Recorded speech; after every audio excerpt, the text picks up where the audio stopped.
Embark on an otherworldly journey with Star, the Alchemist, where spirituality meets transformation. Join me as I explore spiritual topics, the unseen, deep inner knowledge and experiences that have led to awareness and evolution. Hi, I am Star, a fortune teller, energy healer, and self-proclaimed alchemist. So today's episode is going to be about harnessing your energy. What does that mean?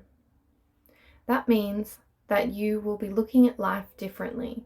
You will be able to understand that you are an energetic being, and you'll be able to operate more on an energetic level. This in turn is going to change your life.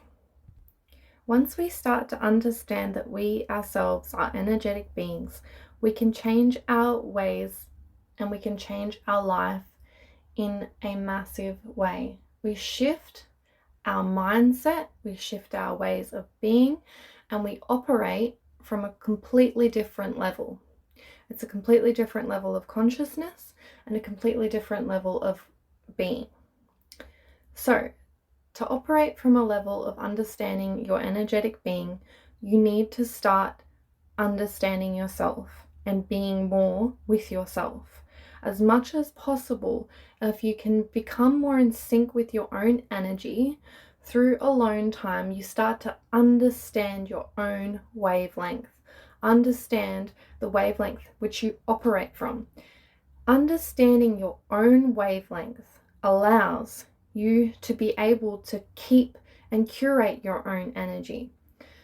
Because we are energetic beings, we are susceptible to others' energies when we are not aware of our own.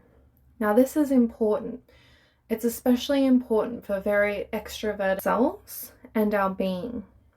This is important on a mental level, on a physical level, and on a spiritual level. What's the effect when we aren't in sync with our own energy?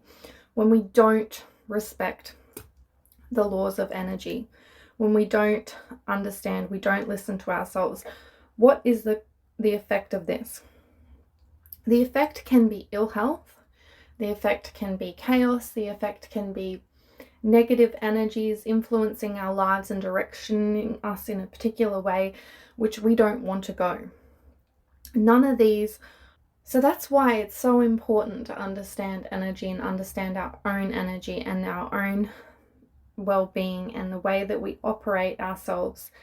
So to have a healthy energy, one must internalize thoughts which are in harmonization with positive, high vibrational frequency energies.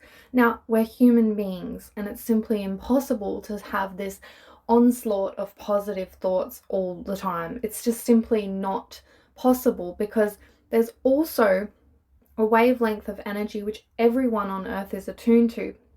And being a human being, you can also attune to that particular frequency, which is almost like the collective frequency, okay?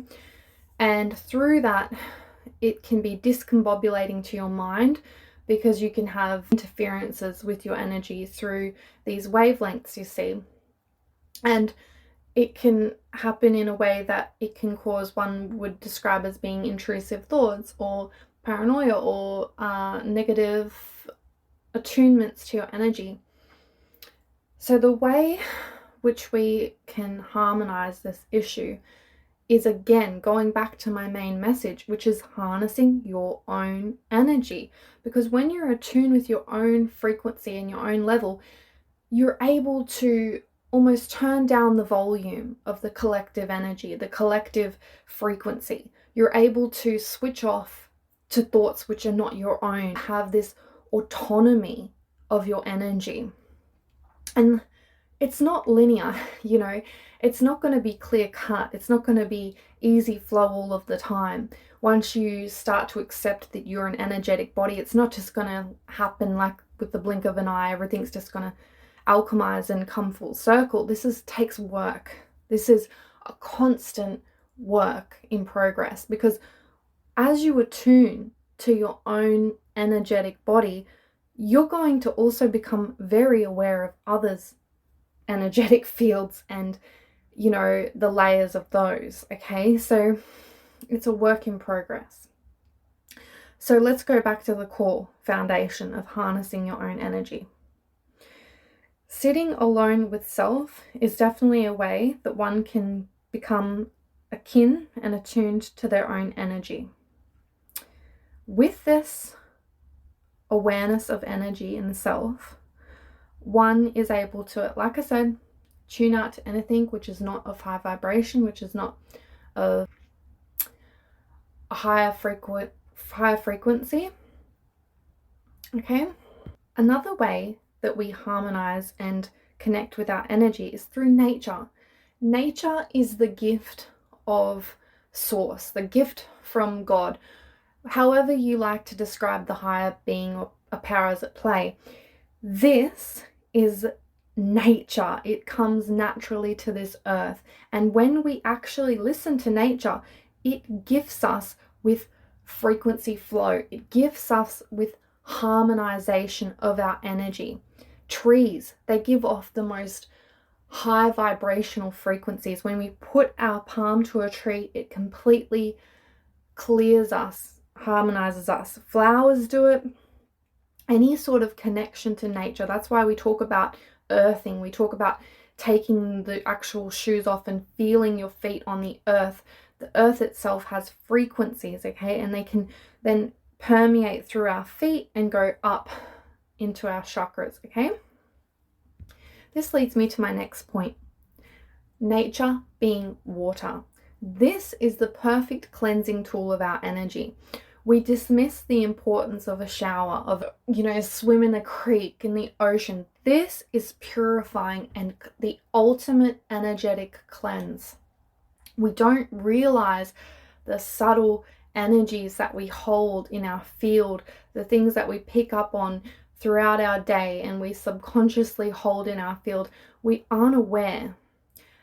Now, when we go into the shower, when we go into the bath, I've mentioned this before on my other social medias, I've spoken about the importance of actually visualizing yourself washing off any energies which are not akin and attuned to high vibrational frequencies. Because these energies, which are low vibrational, keep us stuck. They keep us dense, and it's when we get stuck, dense energy that we can create illness in the body, because it's like energy becomes this mass, okay? It becomes this mass energy, right, within the body of stuckness. It's like stuck energy becomes illness, you see. And that's why it's so important that we keep energy flowing within our body, within our field, okay, within our homes. Energy needs natural flow state. So how do we do that in our home? We can make sure that we aren't hoarding any items or objects that are no longer serving us. We don't realize that objects actually hold their own vibrational energies. And that's why anything that you're holding on to that has a significant purpose in your life that has caused, you know, some sort of negative affliction, there's no need to hold on to that. It's really important to actually let go of anything that creates a negative feeling within yourself. There's no point in holding on to these objects which cause us affliction, you see. And that's even through the memory, okay? Like if it triggers a particular memory in you, there's no need to hold on to that, because you've got to understand that this is an energetic universe, and it's like objects, albeit that they're, you know, they're objects, they still have an energy. And so if we adapt the mindset that, okay, I'm going to be intentional about my surroundings and what I cultivate and what I hold within my energetic field, this is also going to help create a positive flow state of energy. So I really recommend, you know, especially anything, like I said, that brings any negative emotion within you. It's like really super important as energetic beings that we create this positive high vibrational frequencies, especially in our home, because it's like we're so much more able to keep a particular flow within our own home, because this is a space which we are able to continue the frequency levels. We're able to keep it at a particular standard, through our own cleansing practices. This can be done through smudging your area with a smudge stick, doing things like keeping obsidian in the house, and even clear quartz crystal is a good one. Doing these particular things, also making sure, like, where possible, it's harder in apartments that need privacy, but where possible, to let light in, to let the light of the sun come into your space, because this is going to clear up any dead energy. This is going to clear up any stagnancy as well. The sun is a huge healer and a huge good source of high vibrational frequency. Okay, so now that I've touched on our immediate environments, our bodies of the energy, it's like I want to talk now about, my personal experience with energy healing and why I've come to learn the significance and importance of energy healing. The importance is that because we don't physically see energy, nor some of us can, other people who, aren't, for whatever reason, attuned that way, so important to trust the energy healers in your life and to trust the people who are able to, provide genuine, authentic energy healings, because these people are going to help you. That being said, I do believe that we are able to heal ourselves energetically if we have the intention to do so. So that being said, I'll go back to my personal story about energy healing. I'm going to talk about a person that I healed energetically, and I'll talk about the physical energetic presence that I could see within their field, in their body. And it was quite disturbing, because it was actually like the visual manifestation of this energy was that of like a barnacle, like growing on a sea creature, you see. So that's how I was visually shown this manifestation of dead negative energy that was holding them back. So through the realization, through physically seeing the barnacles, I was able to remove these. Through the visual representation I was shown, through the energy healing I was doing, through the session, I removed the barnacles from this individual. It was not easy to do. I had to have a lot of my own energy to be high at the time when I went into the healing. But like, even removing these, there was a lot of intention there. There was a lot of focus that was needed from me. Now, I did this successfully. I removed the barnacles that were present, all throughout the energetic body. This, for anyone to see, like, if people could, just the general person could see this, they, I believe, would take energy healing more seriously, because I myself, being a Reiki healer, have come across, stigma and stereotypes and people not, taking the work and art of a Reiki healer seriously. And I can't blame them, because, there's people that, unfortunately, like any industry, have, given it a bad rap. And it's this energy healing that's actually going to save and change so many people's lives. And going back to giving people that can do this actual credit where credit's due. Like, I have a friend who's a Reiki healer, and she was talking to me about how someone came to her wanting her services completely for free, even though she pays them for the services she receives through their skill set. And, it's like, just because you can't physically see energy doesn't mean that the work is not being done. And to tell you another personal story, This is with respect to my own Reiki healing that I received. Now, I went into this Reiki healing knowing I needed a Reiki healing. Did I know fully what Reiki was? No, because this was something that I did well before I became a Reiki master myself. And when I went to this healing, did I expect to, go on the absolute trip that I did? Absolutely not. I didn't know what I was going into.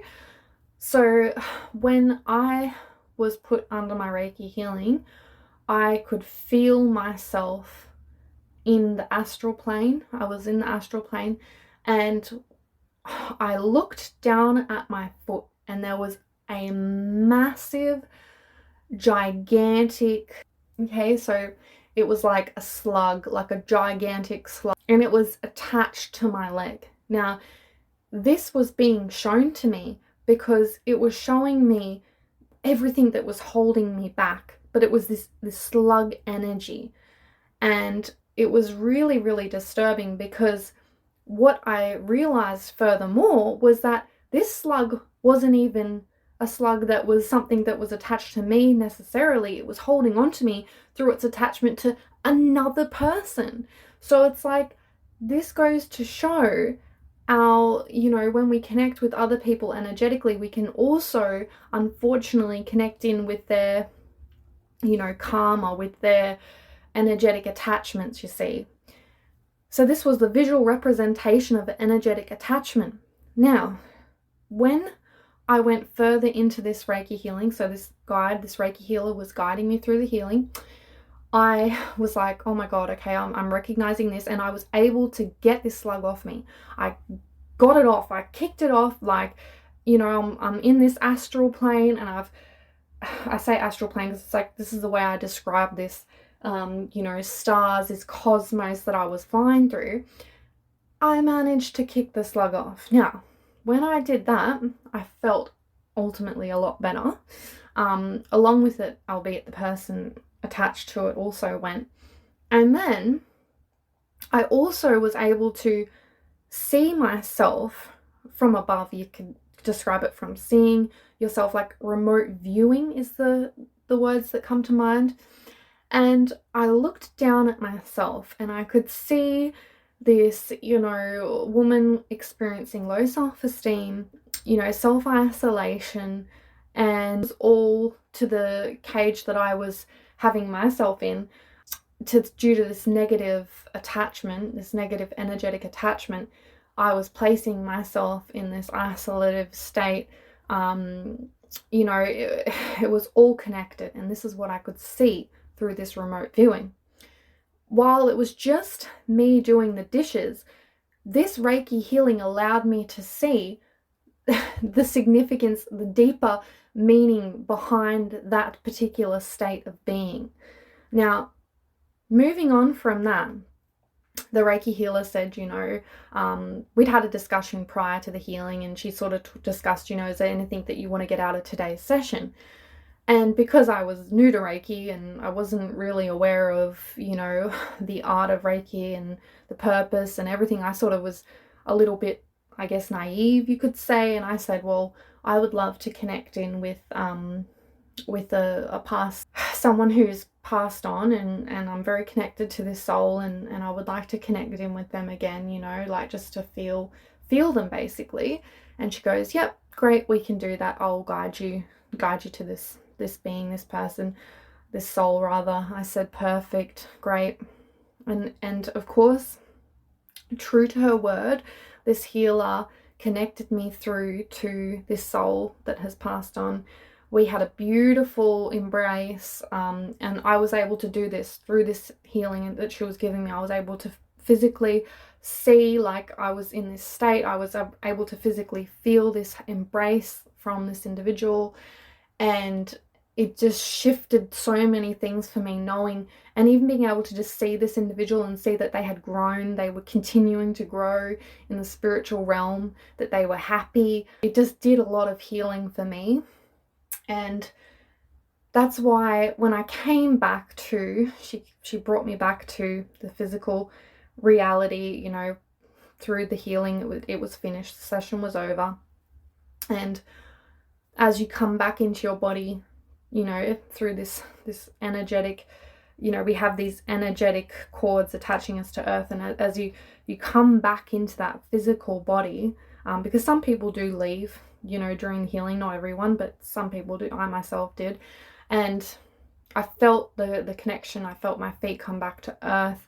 But for days after this healing, I felt completely weightless, and I felt really, really, really healed. And I was like, this is phenomenal. I feel like I've had this like 10-ton bricks just lifted off of my back. I feel, you know, like I'm walking. And she said to me, look, just be aware, post your Reiki experience, you will feel you'll feel light, you'll feel, you know, almost like you can even get dizzy because you're so light. You feel light as a feather. You feel like you can almost lift off the ground and start flying. That can be an effect. And yeah, when I had that transformative experience, I just thought, this is something that I think everyone should get the grace and gift of experiencing. Not everyone's Reiki experience is going to be the same. Not everyone's going to be as profound. Not everyone's is going to be that transformative. It's all different for every individual. Now, I really swear by it because I've done a lot of different healing experiences, you know, and this definitely was transformative. And it just grounded so much information for me. It just made me realize, and to go back to today's message, which is that of harnessing your energy, it's just like through this energetic healing experience that I had, it opened up doors for me. It's like, okay, now I want to be able to give this to other people. So I went on to study Reiki. I did my Reiki Masters. And it's like that has now enabled me to go on to be able to help so many people that I've come across. You know, some being paid clients, some being friends, some being family, just, you know, strangers that I meet, who I'm able to even give healing to from a distance. Because being a Reiki master, you're attuned to distant healing. So I don't even have to be physically present with someone in order to give them this healing energy. And the message here that I want people to take away from this podcast today is that you need to believe in your own energy and believe that you yourself can harness your energy to change your life. Once you start to really harness your energy and control your energy in a way, because once you control your energy, you have so much more control over your life, you see, because it's through, you know, not having control of our energy that we have issues with emotion, with addiction, with impulse control. So many things, so many facets of life change through understanding that you yourself are your own energy. It shifts your mindset. It makes you understand that even people that like try to hurt you or say nasty things or be bullies are just negative fixations. You understand that they are their own energy. They are their own karma. They are their own negative vibration. And you can actually choose, hey, I don't want to let this person affect me energetically. I can choose to shut that person out energetically. I can choose to switch off from this person. I can choose to not allow that person to permeate my energetic field, my energetic body. And this is where I come to in my podcast, where I want to say the significance of affirming, I am the ruler of my destiny. I am the magnet for good energy and positive vibrations. I am a high vibrational frequency. I am attuned to love, the highest vibrational frequency of all. And through these affirmations, through this belief of your own energetic powers, you can change your life. You can start to really harness your energy in all of the right directions. Because once you take control of your energy, you decide where that energy goes and where that energy flows. you now can see clearer than ever, hey, me even looking in the direction of A, B, and C, that's giving my energy. Me even humoring a negative thought and a thought about a person that causes, affliction. That's you, again, giving your energy away. And you understand that more clearly. And through understanding and harnessing your energy, you're able to create this high vibrational frequency, which you can, once you're confident, begin to share with others. Begin to even share that high vibrational frequency because you have so much of it to give. So that brings me to the conclusion of this episode, which is harnessing your energy. And I really hope that my experience, my story, it gives you something, it provides you something. And I'm sure that it's going to come up in future episodes, about some of my healing experiences through my energy healings, if I want to share more stories about that. Of course, not giving anything, privacy, is always foremost for me. So without giving anyone's names or anything like that, just telling these stories, they deserve to be heard because more people need to understand that we are energetic beings. And that I'm signing off on, guys. So stay tuned, okay, for your next of Spiritual Dopamine and your next Star the Alchemist podcast episode. I will be going into another really incredible topic, and I really hope that this has given you something informative and you're keen for the next dopamine hit of spiritual dopamine from this podcast. Thank you so much. Stay high vibrational. Keep away from the low vibrational frequencies. Keep them at bay and keep shining, guys. I believe in you and I believe in your ability to harness your most high vibrational state. Thank you. Ja love.